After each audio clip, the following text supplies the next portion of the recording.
Podcast City Network.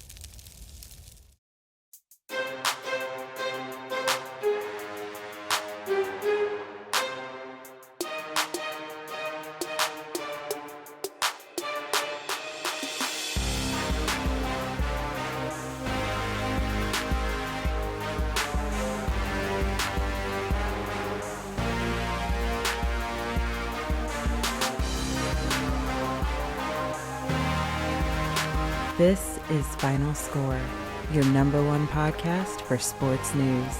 Here are your hosts, Chris and Kevin.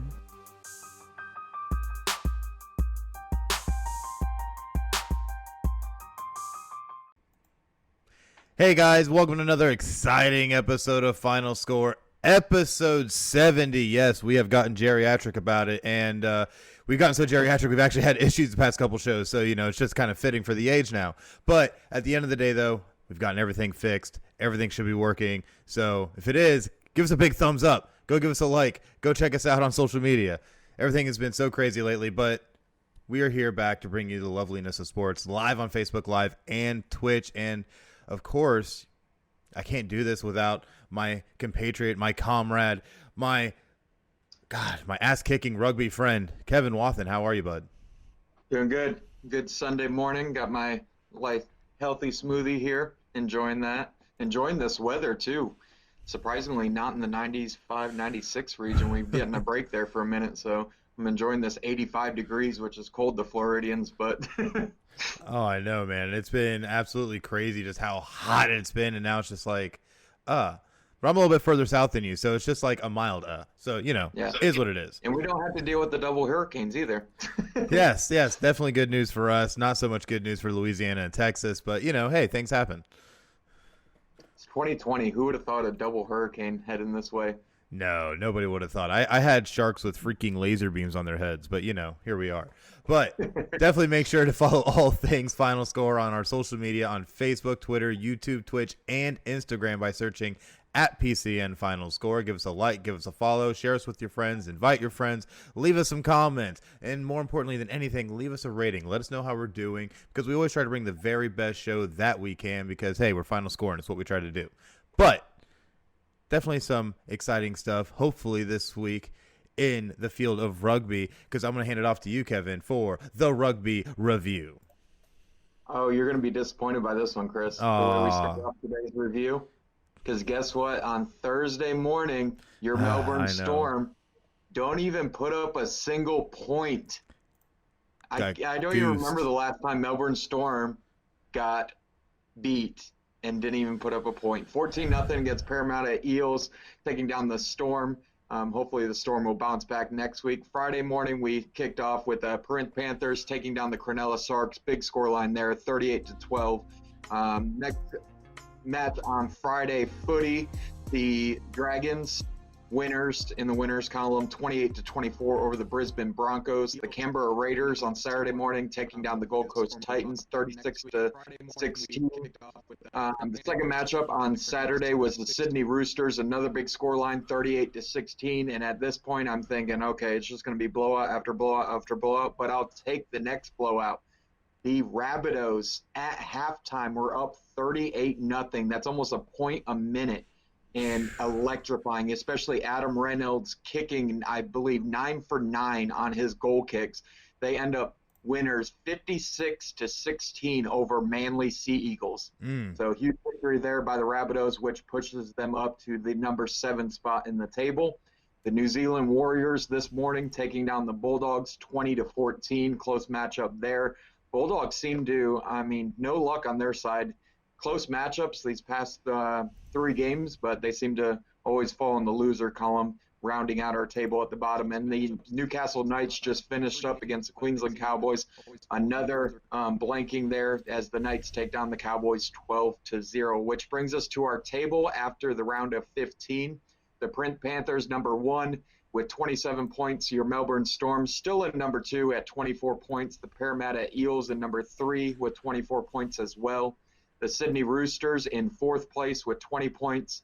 The Canberra Raiders in 5th with 20 points. The Newcastle Knights in 6th with 19 points. My Rabbitohs move up to 7 with 18 points, and the Cronulla Sharks dropped to number 8 with 16 points. That rounds out the top 8, and our Bulldogs are still hapless there in the number 16 spot. So that rounds out the NRL. We have exciting matchups coming in the round of 16 that will start up this upcoming Thursday. So I'll bring all that action to you guys on episode 71.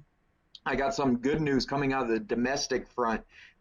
September 5th, and I was hinting at this, but I didn't have all the details, but now I have the details. September 5th, all the USARL South teams are going to hold an exhibition match here in Tampa, Florida. So very excited about that. We're going to finally get some footy here in the Americas. And the USARL is basically going to hold a motley match of all the Southern players that are available for that date falling over Labor Day weekend. And hopefully we can get some people over there from FinalScore to help us broadcast that game, either bring it to you guys live or maybe get some live interviews from the players and coaches that are there.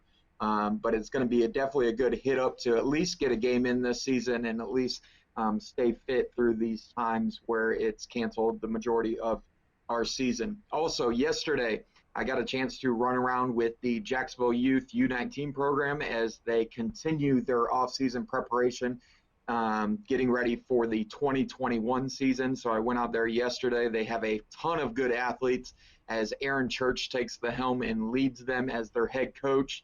So I got to jump in with the workout. They worked me. They ran circles around me, but it's all right. That's what 18, 19-year-olds should be doing against somebody of my age. So it's pretty cool there. They're doing the temperature checks. They're making sure social distancing. They're not using a lot of pads. They're making sure everything's wiped down and clean for that.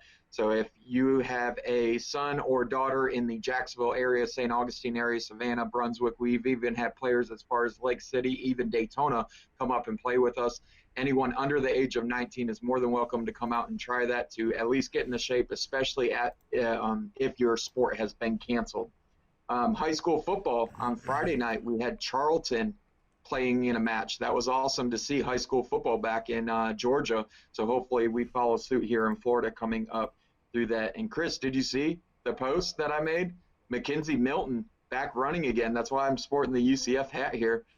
Back sprinting after that horrific leg injury that he suffered a couple years ago against USF. So awesome to see that. They weren't even expecting him to walk again. Yeah, So, in a lot of cases, they were expecting that to be a complete lost career over, but, you know, he's battled back. And to see those pictures of him running and not even just like, oh, I'm lightly jogging. No, full running, doing sprints, going through drills, doing exercises. The guy is back. And I just want to see, you know, him just like another similarly injured quarterback in Alex Smith to see what can happen and see if these guys can come back and actually play after suffering what for many would be an absolute career-ending injury. So it's going to be crazy to see. yeah, I'd be stoked to see him even take the field for one snap after suffering that injury against the Bulls. Speaking of, one of our sponsors is getting back to action. They're actually on the field right now, I believe, doing some small-sided work. And we just want to take a moment and give a shout-out to our sponsor, the Jacksonville Saints Australian Football Club. Make sure to check out all things Saints on Facebook at facebook.com/JackSaintsUSAFL for the latest news, practice times, and game info. Don't forget to hit the like and follow button while you're there. You can also contact them directly by emailing the team at JacksonvilleSaintsUSAFL@gmail for more information. Those guys had just kicked off small-sided practices, so hopefully they'll get back to the pitch here soon. Absolutely. It'll definitely be great to see them back in action. Great supporters of the show, and we thank them so much. But now we got to talk about something a little serious. I posted before we went, or tried to go live last week, about me having to rant and rave about craziness going on in college football. And I am here to talk about that because the Big Ten and Pac-12 have now initiated what has become the shutdown of college football. Most D2, FCS, D3 have all completely shut down. Ivy League shut down. And we are now seeing it affect college football as a whole. And what's crazy about it is that when this went through, it was a 12-2 vote by the Big Ten university presidents to cancel the season, which I'm sure was not an easy decision in any kind of way. But still, you had Nebraska and Iowa that were fighting it as well. But they're trying to make a conscious decision. They're trying to follow medical advice where they can. Pac-12 turned around and followed suit very shortly after. And Power 5 conferences ahead of time had already met about this. Now, what's crazy is that they did meet about this. A lot of them were hashing things out about possibly postponing everything, because you need to remember, and this is the one thing I keep hearing people say, and I'm going to be going on a rant about this momentarily, is how fans have reacted to this. Because there's some fans saying they should just go ahead and have the season. There's other fans saying that, oh no, we need to cancel the season. We need to be safe about it. I can understand from both sides. I get it. I truly get it. But if you're talking about even a possibility of something happening where a player could possibly not only get sick, but perish from a disease that we have no control over, then why take the risk to begin with? But more on that in a little bit. Because when you look at how this is unfolded, because there was going to be a lot more to this come last week, but now more has even happened. And that will end up probably deciding how a lot of this will play out. But you're looking at the Big Ten going down, the Pac-12 going down. Now, most all small conferences outside of the Sun Belt and Conference USA and the American Athletic have gone down. The only other three you have left, the ACC, SEC, and Big 12, all three of which have already made statements about how they want to try and hold a season or are committed to holding a season. I just don't see how it's going to happen. I really don't. And with the NCAA coming out, and we didn't have this last week, the NCAA came out and said they're extending all fall eligibility for all athletes, whether they play or not. So now you have even less incentive to have a season. So really, you're coming down to dollars and cents. That's all it's coming down to now.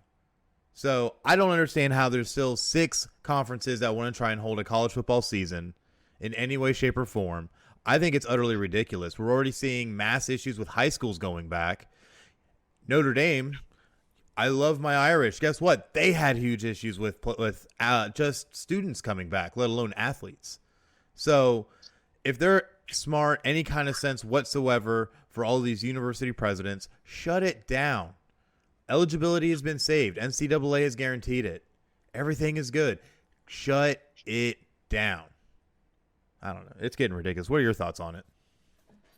Yeah, shut it. I can see both sides of what you're saying. If I'm a freshman or sophomore in this situation, I'm licking my chops because I just got a red shirt without having to actually carry out the red shirt. So I'm pretty stoked about that. If I'm a senior, I'm kind of disappointed, especially if I'm a senior hoping to go into the NFL, because then you just push back their age 1 year. You push back maybe an opportunity for them to get paid out years down the road. You kind of just shorten their career in the NFL by a year.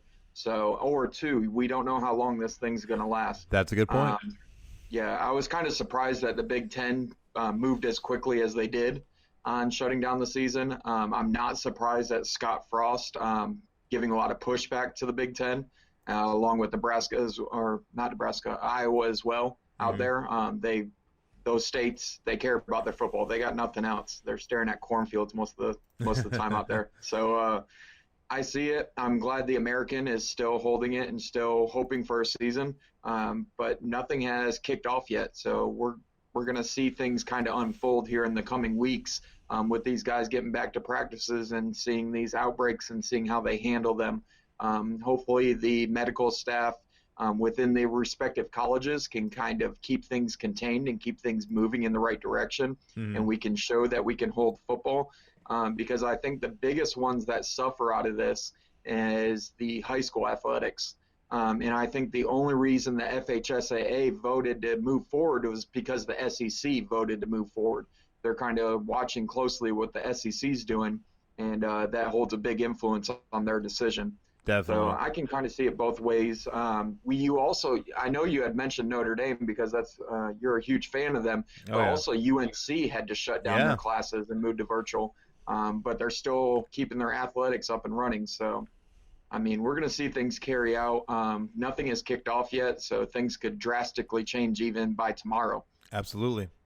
And that's the biggest thing you got to look at with the situation, is that it's such a fluid situation. There's so many moving parts and pieces right now and things that are completely out of everybody's control. So, but there's still people still trying to push some kind of control to try and give a push to this leadership to have their way. And a lot of that we have seen with the hashtag We Want to Play movement, which has really been led by Clemson quarterback Trevor Lawrence, which really came on the heels of unified letters sent by athletes to conference leadership. Now we've seen parents of athletes, in the Big Ten and the Pac-12 drafting letters and sending them to their respective conference leaderships. And it's so crazy to me to kind of see that, since I do understand that this could push things out a year or two for a lot of these athletes. They're losing that ability to be able to get to the NFL a little bit quicker, or as we know, as we've seen with Mackenzie Milton, even like we had just mentioned earlier, horrific injury, should have ended his career, but he's able to battle back and be one of those few. But not everybody can do that. And if something were to happen in those 1 or 2 seasons while still in college, there goes the NFL. There goes all your dreams, all your hopes, all that. But here's my thing. Would you rather be pushed back a year or two, or would you rather end up possibly dead? Not going to have an NFL career either way. Now, I'm not saying that's going to happen, and I know people want to bring up the positivity rates, and they want to bring up the death rates and all that. But why take a chance at all? You know what I mean? I think the biggest concern is not so much that these athletes are going to perish. Obviously, that's a big concern. But the younger athletes, we're noticing that this virus isn't affecting the younger kids as much as the older, more susceptible, especially with underlying medical conditions. Right. The biggest issue that I thought, I'm starting to follow more and do more research on, is the heart issues. They're noticing that this virus, after it's in your system, that could cause heart issues down the road. Yes. And I think the NCAA and the university presidents are kind of leery on that, as far as a liability issue on these kids 10, 15, 20 years down the road are complaining of a heart issue that arises as coronavirus, say they're infected by it, and then all of a sudden they're turning around and suing the school. So I think it's a big liability issue, a big can of worms that they're opening up, especially by allowing these kids to play. But I even seen this movement go on, like I said before, go on down to the lower ranks in high school, because I was even added to a group this week called Let Them Play up in Michigan, where Michigan football, high school football, is kind of on a balancing act right now, or if they're going to play after Labor Day weekend or if they're going to hold these kids back for the season. And I have a bunch of cousins that are involved with high school athletics up in Michigan that would love to see the field again this year, especially they're towards the end of their high school careers. Give these kids a chance to go out in there and play. I was just at a high school game this Friday night, and everything was carried out what seemed to be well. The fans were kind of keeping their distance in the stands. The kids were able to play there on the field. So I'm more optimistic at this. I would like to see it carried out. Being a high school football coach myself, I would hate to strip these kids away from their senior season. Yeah, and I can definitely understand that in a lot of aspects, and that's the one I think that it's going to be affected more than anybody's high school athletes, because you don't get another year of high school eligibility. It doesn't work that way. So a lot of guys are losing a chance. You know, those diamonds in the rough that you usually will see pop up in these situations, you're not going to see it all now. So definitely it's going to be really hard. But, you know, we're dealing with a pandemic, and it is unprecedented. We haven't had one in 100 years, but these are the cards that are dealt, because thanks 2020, you're a real sport. Gold star for you. So, you know, it's just so crazy to me, though, that some would push so hard, and fans even who have nothing to do with the program other than turning the TV on and watching them, that are pushing so hard while putting health and that risk just completely to the side and just being like, you know what, I want my football. And I think that's just kind of disgusting as, you know, a species, that people would want to, you know, take that approach of, let me push you out there no matter the risks, no matter what you feel about it, entertain me. True. I'm one of those ones that wants football too. I want to see it. There's NHL that started back up. NBA started back up. I know there's probably no way, shape, or form that we could bubble college athletics. No way. I mean, there's no way you can do that. Basketball, maybe. Basketball, maybe, but there's still too many moving parts, I think, with that. But college football, people want it back. People want it back in their lives. It's a big staple. I mean, that's the sport that Americans have grown up on, so they want to see it obviously back, and it's a big money maker here. It could have adverse effects as far as hurting the economy if we don't get this thing kick back off. But Yeah. I could see the health concerns, but I'm one of the optimistic ones. I want to see it back and rolling. I want to see it back to full force. I've been going out and keeping close tabs on the Jaguars as they're back at training camp here in town, and everyone's excited. It kind of gives us hope for 2020 when there hasn't been these past 9 months or these 8 months. So it kind of gives us a glimmer of hope that 2020 is going to end on the good note. And I'm the optimistic person that hopefully football will kick back off, everything stays safe, and these athletes are able to go out there and perform to their best and hopefully make better for their families. Oh, yeah, definitely very hopeful that that could actually happen. My thing is I just want to see it done safely. If we can do it safely, I'm all for it. I'm shocked that there's no way, like in the back of my head, I'm still like in disbelief by this. I'm like not still believing that Michigan and Ohio State are going to do without football for the season. And obviously it makes no sense to move them to spring because then you're asking student athletes to play 2 seasons of football in 1 calendar year. So I don't see that even coming to fruition on that. But we need to see like Michigan and Ohio State football. I mean, well, it's like saying, rivalry. It's like saying Notre Dame USC. It's the same kind of thing, it's that, or even Notre Dame Navy, which is not going to be interrupted for the first time in almost 100 years. So it's what, those kind of things that we're going to miss out on. But, it's, again, we're in unprecedented times. This isn't something anybody has ever dealt with in their lifetime whatsoever in any kind of way. So, I mean, it is what it is. I think a spring schedule could work. It's not going to be favorable. A lot of people are concerned. I think there was even the Purdue head coach or athletic director who was coming up with their own plan for a return to spring play that the Big Ten was actually looking at. So, there's a lot of different ways that this could end up falling. But I agree. I think it's a lot of stress on the body. I know from season to season, even when we played, it was brutal. And we were playing only 10, 12 games. And, but it is what it is. If they want to truly play football, just do it. At the end of the day, you want to make sure you get it in. And if you're that worried about making sure you get your exposure, just do it. We live in an unprecedented time as well when it comes to medical science. So I'm sure we can rejuvenate a lot of these kids and get them back to play, in a short turnaround. Because we're not talking about just weeks. We're talking they're still going to have months in between, multiple months at that. So, I think it could be done. But we'll see. We'll truly see. I still can't believe that Notre Dame's going to be in the ACC if things do happen. So, unprecedented times. Still going to get beat by Clemson. Throwing that out there. At least we'll be in the ACC. Episode 70, I said it. That way we can reverse back to episode 70 when that game finishes up. Oh, my gosh. You kill me. Too bad. We'll finally knock off Clemson. What did I say before on the previous episode? 3 touchdown favorites, Clemson, in that game? What's crazy is we'll have to play them twice, too, if that happens, because they have to come to South Bend like mid-season, and then we're already the pick to make the ACC title game against Clemson. So see how it goes. That, and if people don't know how the ACC is doing it, everybody's playing everybody. There is no divisions. Top 2 teams in win percentage go to the ACC title game. So Clemson and Notre Dame are those picks right now. I don't even think Notre Dame's going to make the championship game. Find me someone who's actually going to beat them other than Clemson. But I think we need to move if we don't have football. UCF claiming it. Oh, my gosh. 2020. Why don't you join a conference that's, actually has some esteem? Hey, Power 6. Power 6 all day. There is no such thing as Power 5. Power 6. Oh, my goodness. Get rid of one of these conferences that cancel their football, move the AAC up. So ridiculous.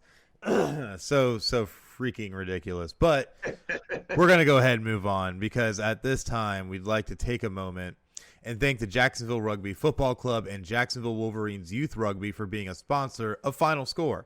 The Jacksonville Rugby Football Club is a Division II team and a member of the Florida Rugby Union. You can find the Jacksonville Rugby Football Club on Facebook at facebook.com/JaxRFC. That is facebook.com/JaxRFC, or on their website at jaxrugby.org. You can also find the Jacksonville Wolverines Youth Rugby team on Facebook at facebook.com/Jacksonville Youth Rugby. And I think you were posting some stuff about the youth team today, weren't you?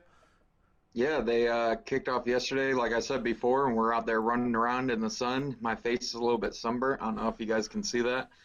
Should have put the sunblock on. But, no, it was a good time seeing those guys run around. I think we have 7 to 8 schools present now within our team, and Nice. We're hoping to add a few more from these local private schools, especially the one that I work for.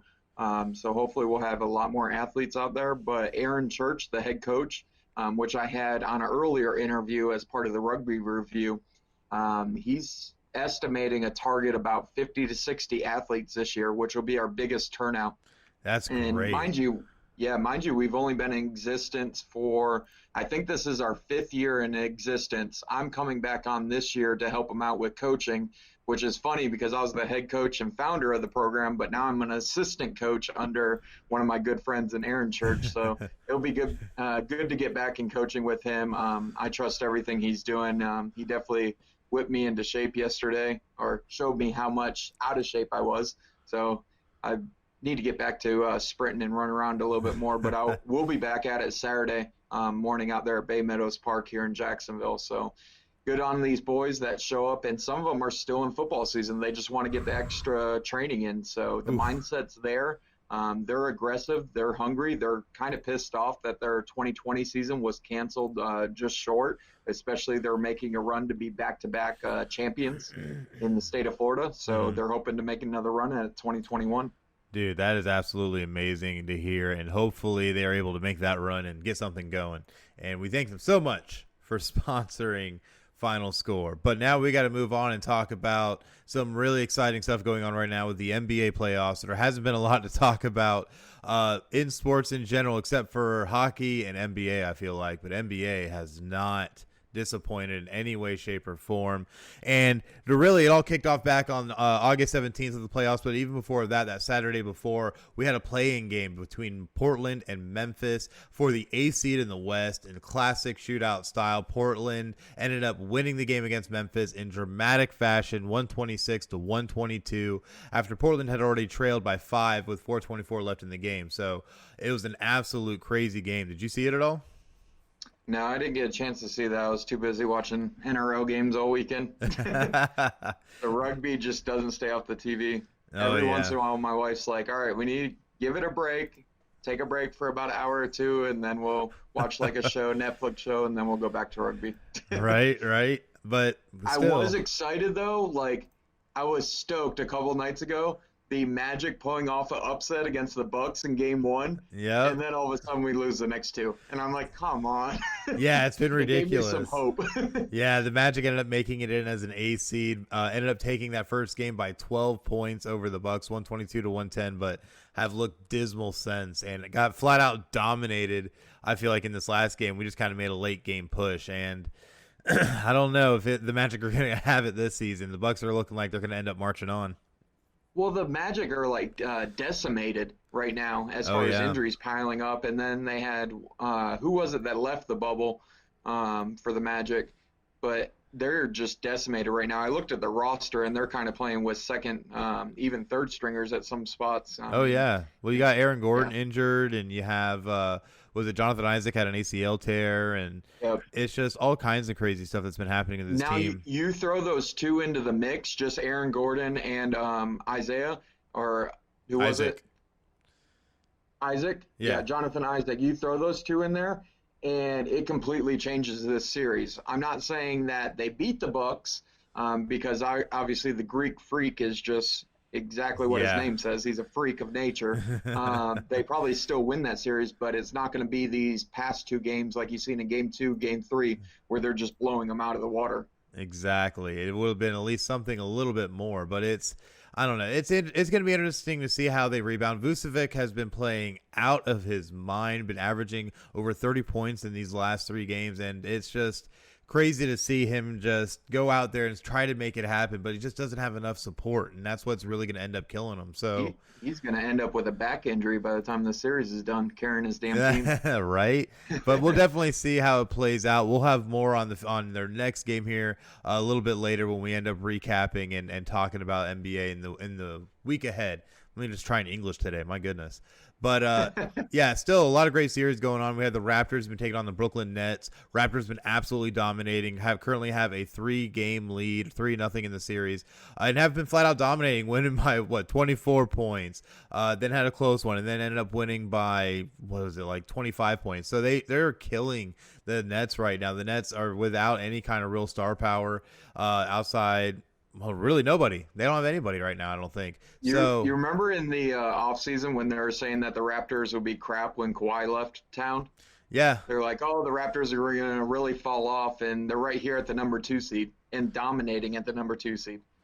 Oh, yeah, and they've had a great season to boot without him. So it just goes to show the type of team they've put together to be able to make this kind of run, to show that they're not just a fluke because they had Kawhi for the one season. So yeah, they don't go by that model, what seems to be the LeBron James model, where you bring LeBron James into town like he did in Miami, like he did up there in Cleveland, like he's done there in LA, where you bring maybe 1 or 2 superstars, and then you pretty much max out your payroll, and then you go after just kind of fill-in players here and there. And that way, when those superstars leave town like they did in Miami struggled for a few years after he left town. Cleveland struggling mightily after he left town to go to L.A. But Toronto set it up perfectly. They had that superstar, but they built a solid foundation with that superstar. So even if Kawhi leaves, they still have that strong foundation there on their team. Exactly. So at the end of the day, that's why they're now here with a 3-0 lead on the Brooklyn Nets, getting ready to advance in the playoffs and are your number 2 seed. Let's not forget that either. The Raptors are the number 2 seed. So they earned it throughout the season and showed why they belong. But in it's the East. So yeah, it is. It is. But it is also our defending NBA champion. So we got to give them a little bit of credit. But in our next matchup, we have the number 3 Boston Celtics and our 6th seed 76ers out of Philadelphia. Celtics have been taking this one like no tomorrow. They really only had their first close game, I feel like, in Game 3. But the Celtics hold a 3-game lead, or a 3-0 lead, I'm sorry, in this series. So I don't think the 76ers are going to have any kind of chance of getting back in it. I think the 76ers take 1, maybe Game 4, but it's finished up by Boston in Game 5. Definitely. I have to agree with that full-heartedly. Yeah. But in our last Eastern matchup, we had the number 4 seed Miami Heat taking on the 5 seed Indiana Pacers, and the Heat have been looking great with a 3-0 lead against the Pacers. I did catch a couple highlights from the Heat, and they look solid. They're playing great team ball. They're moving that ball all around the court and playing phenomenal defense against the Pacers. So I think they're gonna move on easily, and they should make a push here in the Eastern Conference. Mm-hmm. And it's looking like our 1, 2, 3, and 4 seeds are all playing great, looking like they're all on the verge of advancing. So I got to ask you, who wins the East? Milwaukee. They're too strong. From top to bottom, they're way too strong. The Bucks, Giannis is just going to leave them. It seems like he's playing with a chip on his shoulder now, a type of aggression that we haven't seen in years prior with him. Mm-hmm. So I think they just kind of motor through the East. I don't think they run into any real roadblocks as we move forward. So you're going to see the Bucks coming out of the East. And the West, I'm not sure. We'll get to the West here in a minute.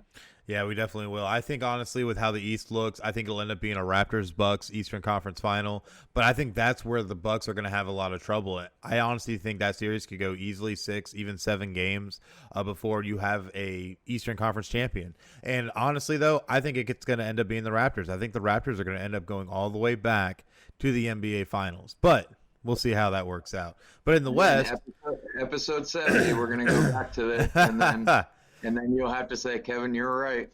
Well, you know what? At the end of the day, I'm the guy who thought that the Tampa Bay Lightning were going to sweep all the way through playoffs of the Stanley Cup last year and got swept themselves. So, you can only take everything I say with a grain of salt anyways. But in the West, we have the LA Lakers, our number 1 seed, taking on our play-in team, the Portland Trailblazers. Lakers currently lead the series 2-1. Trailblazers came out hot and won by 7 in Game 1, but haven't been able to do very much of anything since. Do you think the Trailblazers have any shot in this series? I believe the Trailblazers even it up in Game 4. It's going to be 2-2. It's Ooh. going to be a dogfight going through this series. Yeah, you So, definitely can't ever count them out. now, um, who was it? There was some announcer I was listening to the other day that said you can't put LeBron James in that GOAT conversation anymore if they fall to the Trailblazers in this first round, and I completely agree with them. LeBron seems to play well when he's got star power around him like Anthony Davis, but I Hmm. don't think he's able to. If he loses this matchup against the Portland Trailblazers at the 8th seed, he's no longer in that conversation in my eyes. Yeah, I don't think he could, honestly, because all this hype, all this hoopla for you to fall to the Trailblazers, like, come on. Trailblazers are really like Now, relying on Melo, and not to granted, take anything away from the Trailblazers, but granted, Damian Lillard is a beast. He is the most underrated player across the board in the NBA. yeah, honestly, he really, really is, and he is an amazing player. Was really took the team on his back with C.J. McCollum and Carmelo Anthony to be able to get this team into the playoffs to begin with, and take that first game from the Lakers. So definitely a great stuff to Melo see. gives me some hope on my rugby career. He's still got a little bit of gas in the tank, so that gives me motivation to keep on motoring on at 32 years of age. Absolutely. So we'll definitely Go see. Baldwin. Oh yeah, absolutely. So, and he's, what's crazy too about Melo is that he's actually been hitting a lot of these game winners. So it's crazy to see what he's been able to do with the Trailblazers. It's almost like he's revitalized his career in a lot of ways. Hmm. No, But I like the chemistry between him and Illiard is very strong chemistry between oh those yeah, two, and they seem to have a lot of respect for one another. absolutely, absolutely. But in our next matchup, we have our 2 seed, the LA Clippers, taking on 7 seed Dallas Mavericks. Clippers currently lead this one 2-1. Clippers having won the first and third game in this series. Do you think the Mavs have a legitimate shot though against Kawhi and Paul George? They do. Anytime you have Luka on the field, you are on the court, you have a shot at winning. So if Luka starts to get hot in this series, I see them. They might even it up here, and they might actually make a push against the Clippers. I just think Kawhi's too dominant. He's that silent leader Yeah. that will carry his team on his back all the way through the playoffs, and he's been there. He won it last year with Toronto. Yep. I think he finishes out the Mavs, even though I'm a big Mavs fan since Luka has arrived into town there in Dallas. Yeah, it's definitely Luca is really awesome with Dallas, but you can't count out Kawhi and Paul George and what they've been able to do with the Clippers. It's been honestly pretty magical to kind of see what they've been able to do because they literally took this team from, a broken obscurity who had already shipped out their superstar and then really didn't have much of anything of a nucleus, and then bring in these two to be able to really bring this team together. So it's really great to see. And like you said, Kawhi's been to the playoffs. Kawhi's lifted that trophy, and I think he's going to do it again. But we'll see how things work out. But in Yeah, our any team that Kawhi's on, he brings up to that superstar status. When he was with the Spurs, when he was with Toronto, now with LA Clippers, it doesn't matter what team he's with. It's going to be a championship team when you add in Kawhi Leonard. oh yeah, for sure, for sure. But in our next matchup, we have the number 3 seed Denver Nuggets against 6 seed Utah Jazz. Now this series has been interesting for a lot of reasons because even though Utah leads the series 2-1, how we've gotten to this point is what's crazy. Game 1 ended up with the Nuggets winning in overtime by 10, 135-125. Very high scoring game on both sides. But you turn around the next game, Jazz semi-blow out the Nuggets by 19 points, and then turn around and absolutely dominate them by 37 points in game 3. So it seems like as the Jazz play the Nuggets, they do nothing but get stronger. So it's really crazy to see how this entire series is unfolded. This is a coin flip series. I mean, flip a coin and whoever comes out on top, but it's 50-50 with these two teams back and forth. Even if you look at their stats on the stat line, they are so evenly matched up, these two teams. If you're going to watch any NBA playoff basketball, this is the series to tune into. Oh, yeah. Because it could go either way. It can go into a dogfight, into overtime. I mean, I love evenly matched up games instead of what you're seeing in the East as far as blowouts back and forth. So if you're going to tune in to Denver, Utah. Great series that's being had there. Oh, yeah, and they're definitely going to have, I think, a lot of more classics. Right now, Utah is favored to win the series after their last blowout win by 74%. So we'll see how it works out. I think Denver still has a shot in this, too. So it's going to be crazy to see how that one works out. But in our last series, and this one's been getting a lot of talk because there's a certain player missing from this series. Number 4 seed Oklahoma City Thunder taking on the 5 seed Houston Rockets. Rockets leading this series 2-1 right now.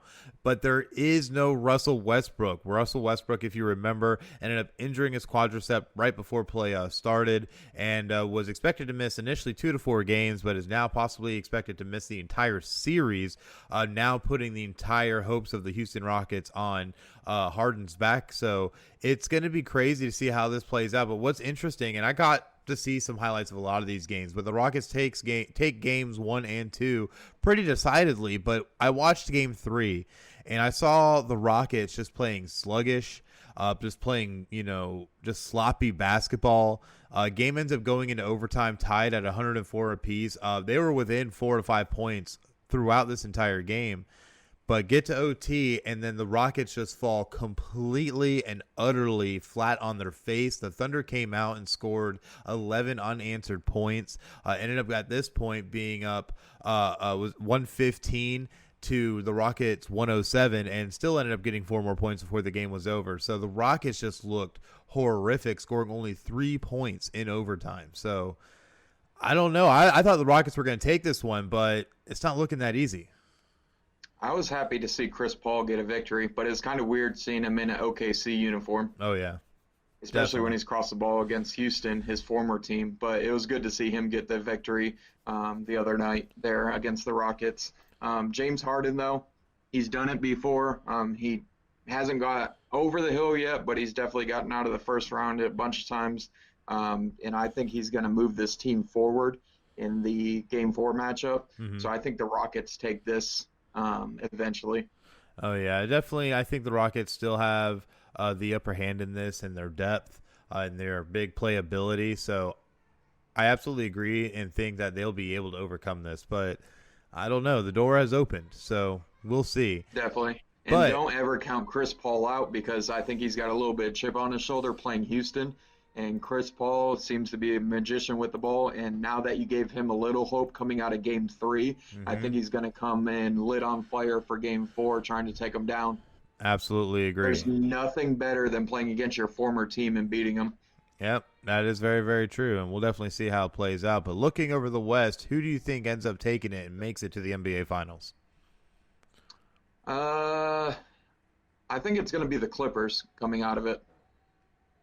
And granted, they've given up a game against Dallas, but I think the Kawhi factor plays in heavily into that. And I think Kawhi, like we saw last year in the NBA playoffs, he's going to get stronger as the playoffs progress. And he's very consistent. He puts a team on his back, and he's comfortable with the team on his back. He's comfortable taking that last shot in games. He's comfortable with the ball in his hands. He's comfortable moving away from the ball.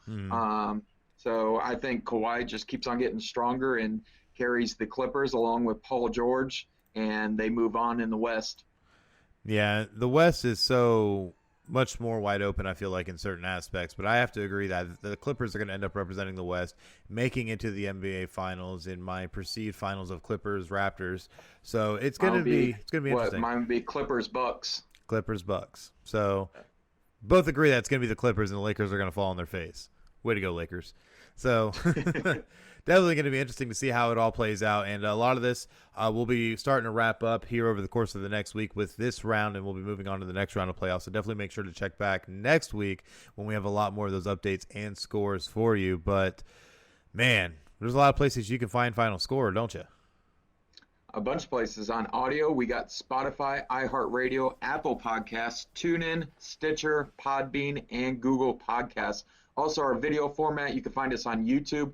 You're just going to want to go ahead and search keyword Final Score. Make sure that's one word, Final Score, one word, into our YouTube. Make sure you subscribe to find all our videos there. So a bunch of places you can find us on, so you don't have the excuse of, hey, I can't find Final Score anywhere. We're pretty much everywhere. We're probably knocking on your door here in the coming weeks. Yeah, you never know, so definitely be ready. Get your pants on. But definitely a lot of great stuff, a lot of great places you can find us, and there's probably even more out there. So definitely give Final Score a search and see if we're there. If not, hit us up and let us know, and we'll try and get ourselves on there. That way we can try and bring Final Score to your ears. So something else, though, that going on in sports that I thought was pretty awesome is George Kittle signing the richest tight end deal in NFL history. 5 years, $75 million, $30 million guaranteed. Dude just got paid. I love this deal, especially being a tight end myself, and I played tight end semi-pro. I played tight end a little bit in high school, not too much as what I have liked to play, but tight ends are a big focus in today's league.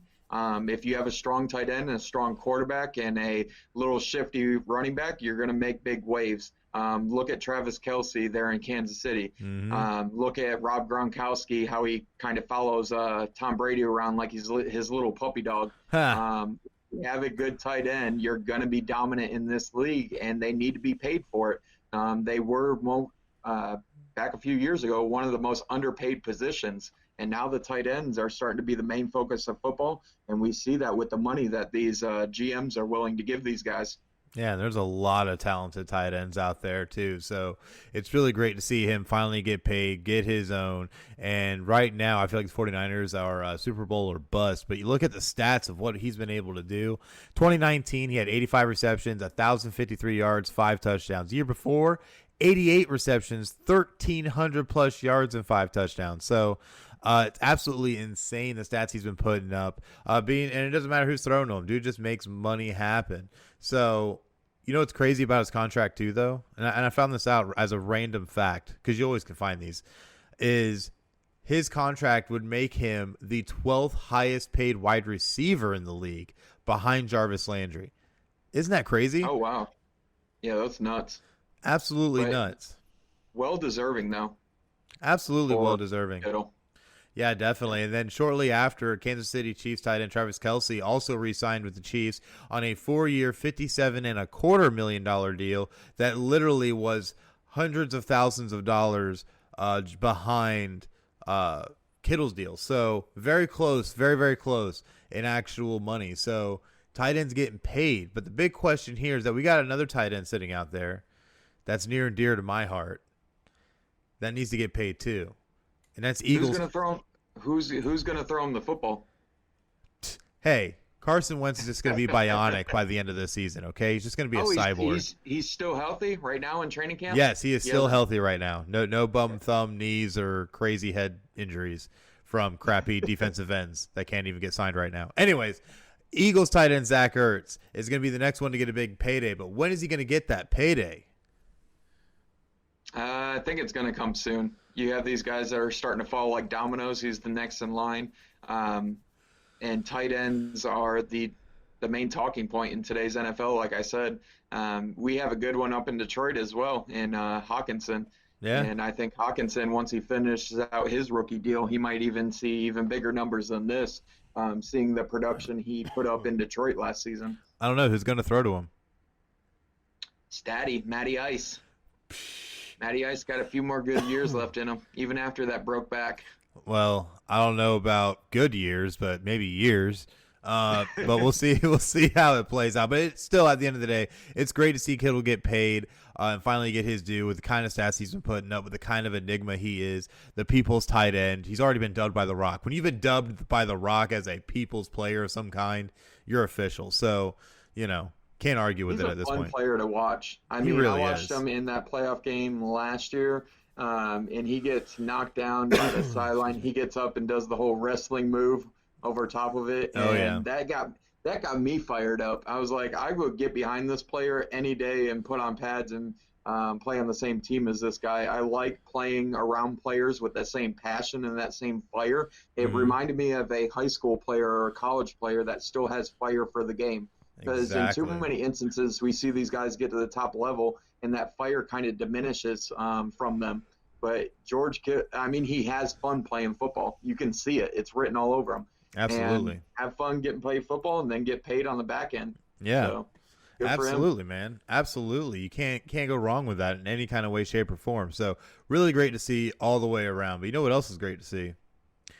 Podcast City Network. That's right. You can check out our home network because Final Score is a proud member of Podcast City Network, which you can find us at podcastcity.net/Final Score. But Podcast City Network is your home for up-and-coming independent podcasts, and you can find them on Facebook at facebook.com/Podcast City Network, on Twitter at Podcast City Net, on YouTube by searching Podcast City Network, and at our website at podcastcity.net. And even better is that you can actually join Podcast City Network. So if you have a podcast, all you have to do is hit us up because we offer an array of membership services, including logo design and branding, social media advertising, live podcast hosting, and much, much more. You also gain access to our, oh my goodness, I lost myself. You also gain access to our network of shows to help with cross-promotion, guests, and overall reach, while also becoming a part of our ever-expanding PCN community based on people helping people. The best part is no membership fees. So what are you waiting for? Go to podcastcity.net/join now. Enjoy the fastest-growing independent podcast network around, Podcast City Network. And I just have to get more sleep, and eventually I'll be able to English and read properly today. So, it'll be amazing. Sadly, though, what happens when you have 4 kids running around? But, and especially with them all staying home and they're all doing homeschool now. So, hey, that's fun. But, now we're going to move on to the good old give or go. And I actually stuffed some extra stuff in this week. It's going to be a good one. But we're going to lead off right off the top. Washington quarterback Alex Smith has been cleared for football activity by the team. And we have already seen some screenshots of him in action practicing. Give or go? Give a little bit on this one. Alex Smith, just like Mackenzie Milton that we opened up the show with, I'm glad to see him back after that horrific injury that almost took his leg. I mean, the doctors were getting ready to amputate his leg. So to see him back up and doing football activities is phenomenal to see. Oh, yeah. Even if he only takes a couple snaps here in preseason, hands off the ball, and they kind of give him his clap off the field, and that will be it for his career, in my opinion. So I don't think he's going to vie. He's definitely not going to be their starter there for the Washington football team, but at least take a couple snaps, hand off the ball in preseason, and be able to be acknowledged by the fans as they give him a nice standing ovation as he leaves. But phenomenal story to see him back cleared for football activity. Yeah, the thing is, though, there's not going to be any fans, so that goes out the window. And the next, the digital fans like NBA. Oh yeah, the digital fans up there, have some digital, or like what WWE did. WWE debuted Thunderdome this week, where they literally had a Coliseum style video board of just fans all the way up. So yeah, definitely gonna be interesting. But or just pumping the crowd noise. Yeah. Yeah, like they did there in Indianapolis for years when Peyton Manning was there, just pumping the crowd noise into the dome. Pump it on in, just so he can yell all kinds of random stuff. But at the end of the day, I think he'll honestly be able to vie for a starting spot. Dwayne Haskins is not acclimated to the NFL yet. Brian Hoyer is Brian Hoyer, and maybe Alex Smith might actually have a shot. But it really just depends on how things work out. We haven't seen somebody actually come back from this injury to be able to perform at a high level, I guess would be the best way to put it. So we'll definitely see how a lot of it works out, but who knows? Good luck to him, and it's awesome just to even see him back, even in pads and a helmet. I mean, I'm glad to see him back because we saw a quarterback out of Washington back in the day also suffer a horrific injury that wasn't able to go back to football in Joe Theismann. So it's good to see Alex Smith actually back on the football field after that. Oh, yeah. And I think Theismann actually reached out to Smith and gave him some encouraging words as he moved along through his progress. Oh, yeah. Theismann definitely was in touch with him multiple times. So, and what's crazy is that Alex Smith was injured on the anniversary of Theismann's injury. So it was a whole crazy scenario I think we talked about on a previous episode. But either way, though, still great to see Alex Smith back and at it. But next give or go topic, bubble-like environment is a possibility for the NFL's postseason, says the league. Give or go? Do you see this even happening, bubble-like environment? I mean, how would they even carry this out? Would they where are you going to hold this? Are you going to bring this out to, is the LA stadium ready? No, that's ready next year, isn't it? Vegas is. You could hold it out in Vegas in a bubble-like scenario, or down in No, you wouldn't want to put it in Miami because the numbers are too high in COVID down there. Realistically, you put it probably in a dome, maybe in Atlanta, or maybe even go Yeah, back to Mercedes-Benz Stadium. Yeah, you yeah, could carry it out in there, or Atlanta up there. yeah, or U.S. Bank Field up in Minnesota, even. Yeah, So but you're bringing, like I said before in previous episodes, there's so much personnel that you have to yeah, bring in with NFL teams. And just to bring in all those NFL teams into that bubble, I don't think they have the capacity to do that. Atlanta would be a viable option. Vegas would be a viable option, but you're talking about tons of moving parts compared to the NBA or NHL or teams of that nature. oh yeah, You're talking 11 on defense, 11 on offense, 11 on special teams. You're talking your reserve grade players, all the personnel that needs to come with them. training And then you're staff. talking all the teams that have to come in Oh as far yeah, as the postseason is. I and mean, then I think it's too many moving parts for that. yeah. Hopefully, by the time the postseason kicks off, we're not talking about coronavirus like we are right now. So that's just me being optimistic again. Well, things happen, but the biggest thing I look at too is that you have to find somewhere for all these teams to practice, and that's the big Yeah. thing too. Is you're not going to be able to find that because they're not going to be able to just go and take over a high school stadium or anything like that. Those guys are trying to play too with COVID as well, so it's a whole big thing that they're going to have to deal with if they even tried to undertake something like that. I don't see how they could do it, honestly. I really don't. But again, hopefully we're not talking about COVID come playoff time, but who knows? We might not even make it far enough in the season to have to worry about playoffs. So who knows? You don't say that. Don't say that. Yeah, say that. So, Don't say that out loud. but we'll see what happens. But next give or go, the first AP poll for the 2020 college football season will be dropping tomorrow, August 24th, and will include all Division I teams, even if their season has been canceled. Give or go. Makes no sense. If their season is canceled, they should not be included in this AP poll. Absolutely. If you took the ball and went home and didn't allow others to play, you should not be allowed in this ranking. But the AP poll, top 25 at the beginning of the season, really doesn't matter too much. I know in the coaches poll that the UCF Knights were ranked at 21, I believe, in the coaches poll. Mm-hmm. So hopefully we'll be ranked around that same, hopefully higher, but I could see the same ranking for them. But if their season's canceled, why would you include these teams in the poll? It doesn't that make doesn't any make sense to me. Yeah, it doesn't make any sense at all because at the end of the day, they're not going to vie for anything, and you're going to end up dropping all of them off after the first introduction of the actual season poll. So at the end of the day, there's no point. It's very it's doing a disservice to the group of 5 teams that have a chance to like move their way up the rankings and gain some momentum as the season goes along, because for the group of 5 teams, the rankings actually matter. Where you start off the beginning of the season, because you can only, we've seen in the past, you can only move so much. UCF has seen this over the past several years of us actually being successful. And that 21 ranking means a lot because you only move up a few spots because you're having to battle with Power 5 teams. Yep. And if you have all these Power 5 teams ahead of you that their season's already canceled, like the Michigans, the Ohio States, the Iowas, the Nebraskas, ahead of you in that poll, it just makes it that much more difficult for the group of 5 teams to be seen. Exactly. Now, I feel like it would eventually shake out anyways. I just feel it's an unnecessary step. Like, why even bother? Doesn't make any kind of sense. But if you're not playing, you shouldn't be allowed into the polls. Absolutely agree. Absolutely agree. But our next give or go, the Minnesota Timberwolves won the first pick in the NBA draft lottery on Thursday, with the Golden State Warriors winning the second pick. Give or go. I'm going to go on this one. I really don't have much to give on this. I haven't researched the players too much. The only one I really know is LaMelo coming out, one of the Ball brothers coming out of the draft, and I think he was projected to go 3rd in the draft. The Timberwolves definitely need something to battle against their counterparts there in Milwaukee. So hopefully the Timberwolves. Who's projected to go first even in this draft? To be honest, I don't even know. I know they're still shaking out a lot of things because since the college basketball season got cut short, there's still a lot of different players that people think could go number one. So it's really kind of I all up in imagine the air. it'd be very difficult on any type of scout to try to get a good read on these guys if they only seen half a season.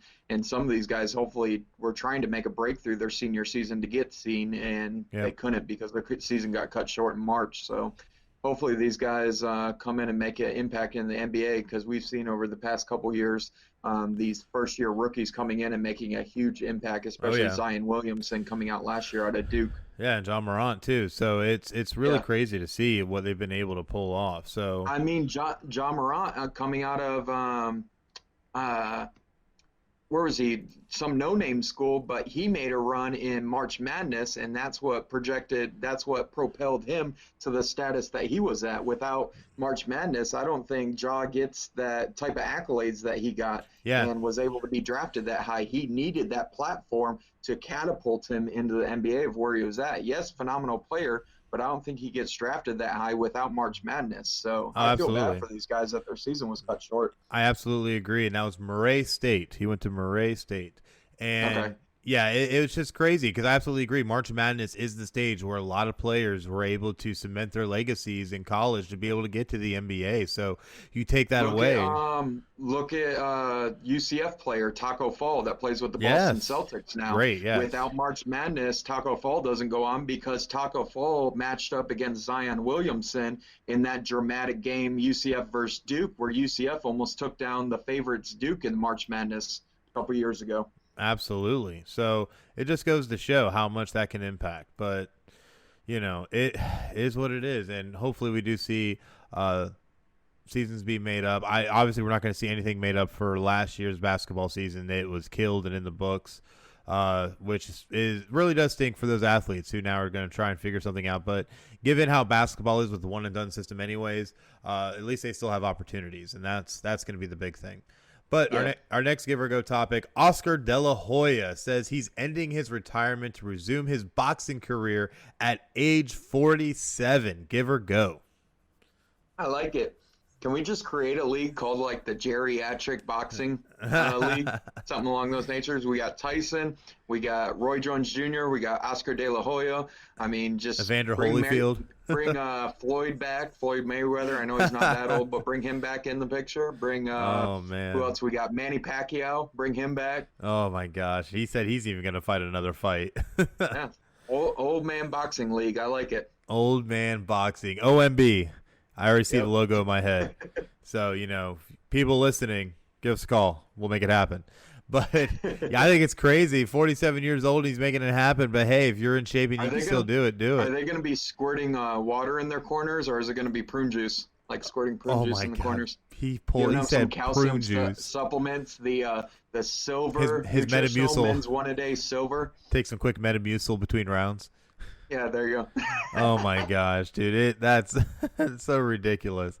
But hey, we'll see how it works out. I wish him well, but I mean, it's not like Mike Tyson, who just looks like a beast no matter how old he gets. But hey, Tyson's gonna knock out all these old guys. Oh yeah, Tyson wins in 1, maybe 2 rounds against Roy Jones Jr. Maybe, which that fight has been postponed due to Corona. So hopefully, and you can see how nervous Roy Jones Jr. is, because a couple weeks ago he tried to back out of that match, and now all of a sudden he's back in. Yeah, he's like, no, I'm back in. Yeah, it's all good. No worries. Yeah. Oh, I still want to get paid. I might get knocked out, but it's all good. But yeah, man. Hey, all the power to them. They can make it work, and they can make it work, and get that payday. Hey, I'll take the knockout to get millions of dollars in my pocket. I don't know if I want to take it from Tyson though, dude. No, I would take a flop like LeBron. Like, he would barely nudge me, and I would just fall on the canvas and be down for the 8 count. Oh my gosh, done. You would. Oh, you're killing me. But I can't even. Oh, absolutely killing me. Tell us. Podchaser, while Chris is laughing his face off. Sorry, I got him rolling. Podchasers, your daily source for podcast delivery. Apple Podcasts is no longer the only credible place to rate and review podcasts. Follow creators, browse every podcast ever, and rate and review podcasts. You can find that on podchaser.com and search keyword FinalScore. Again, one word, FinalScore. Follow, rate, and review us there on Podchaser. Yes, absolutely. Check us out. And, leave us some good stuff on there. But this now brings us to the week ahead. And we promised that we were going to talk more NBA playoffs basketball. And there's so much basketball because just today alone, it is the 23rd. We have Celtics and 76ers, game 4 of their series, as well as game 4 of Raptors versus Nets, as well as game 4 of Clippers Mavs and game 4 of Nuggets Jazz. That's right. We're in the game 4 level right now, today and tomorrow. So definitely going to be a lot of basketball tomorrow. We got Bucks Magic and Pacers Heat, as well as Rockets Thunder and Lakers and Trailblazers. So a lot of basketball, all on different networks, mostly TNT and ABC, but still a lot of great stuff to be seen. Yeah, I got to figure out a way tomorrow during my 6th and 7th periods while I'm teaching to incorporate basketball into my curriculum. Because we see the Magic game tipping off there at 1:30. So I got to figure out how we can incorporate that into U.S. government.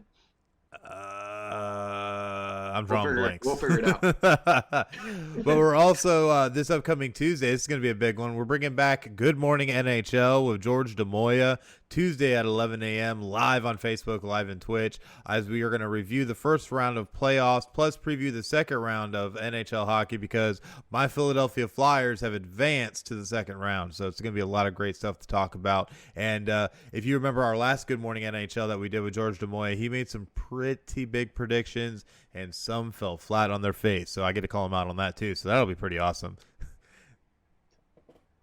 Again, rugby review on the week ahead, episode 71. I'll be bringing you guys all things NRL coming out round 16. We'll be wrapping up that morning with the Sunday morning matchups, but I'll reverse it all the way to our Thursday morning matchups. Hopefully the Melbourne Storm get back on track after getting blanketed this week, 14-0. Sorry, got to rub it in one more time. Yeah. And I'll carry all things. Again, like I said, I'll be with the U19 team on Saturday, so I'll give you all the details coming out of youth rugby here in Florida, and then I'll have more details on the USARL having that exhibition match that's going to kick off on September 5th. So hopefully we can get some more concrete details with that, get you guys some times, get a location there, but I'll be bringing all things that as well. Definitely. And, of course, next week will be episode 71. Make sure to join us live 10 a.m. on Sunday. Definitely going to be an exciting show, and we'll definitely have a lot more sports to report on. But thank you guys so much for watching. Definitely cannot wait until Tuesday for Good Morning NHL. Let me collect myself right now. And it's going to be a lot of great stuff. But until then, I'm Chris, and that's Kevin. And you guys just watch Final Score. Y'all have a great night.